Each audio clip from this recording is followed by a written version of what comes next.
2016, everything read as ISIS. When I took it over, it was a mess. Now, on the bottom, that's the exact same. There is no red. In fact, there's actually a tiny spot which will be gone by tonight.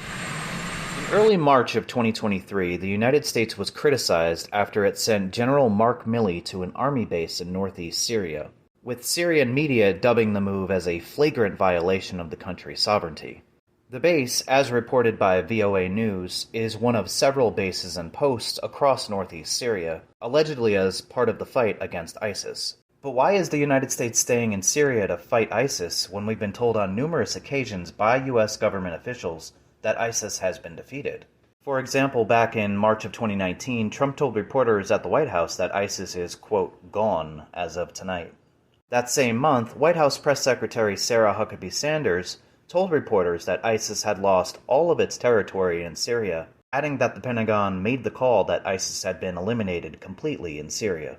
And before the year ended, Trump had flip-flopped on promises to withdraw troops from Syria, and instead ordered hundreds of additional troops and armored vehicles into the country to guard oil fields.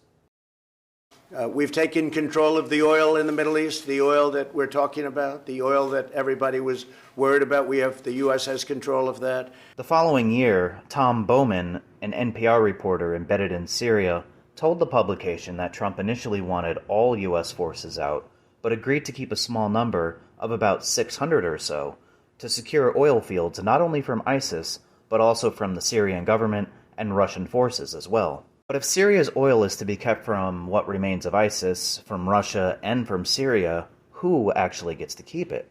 In April 2020, Delta Crescent, a newly formed U.S.-based oil company with ties to the Republican Party, was granted a one-year sanctions waiver in order to advise and assist oil production in northeast Syria. An anonymous State Department official told the Daily Beast that U.S. officials decided oil produced in northeast Syria did not really belong to the Syrian government.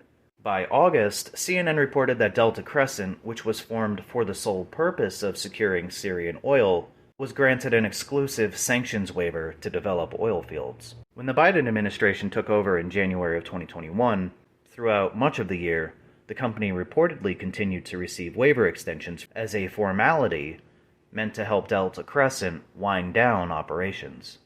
By 2023, Delta Crescent's website no longer exists, and UK-based oil company Gulf Sands, which holds investments in Syria and has founding ties to Delta Crescent, announced that they are coming up with ways to find, quote, indigenous solutions to Syria's humanitarian crisis. Gulf Sands labeled their humanitarian drilling mission Project Hope, and claims it will sell oil through accredited traders, with revenues going towards paying for humanitarian projects. But aside from the oil, why is the U.S. still occupying Syria? First, the Assad government has a long-standing trade relationship with China and Russia, with a storied history of buying weapons and selling oil. Second, confrontation with Iran is the ultimate goal for U.S. foreign policy in the Middle East, and Syria is one more strategic stepping stone in that process. But lastly, and I think most importantly, U.S. troops remain in Syria because regime change in Syria is simply part of U.S. foreign policy and has been for years. In 2011, before accusations of chemical weapons attacks and even before ISIS, Obama flat out demanded that Assad step down. He then proceeded to provide training and armaments to rebel groups in Syria through a covert CIA project that ultimately ended up putting weapons in the hands of actual terrorists, not counting the CIA, of course. In the years prior, President Bush levied economic sanctions against Syria.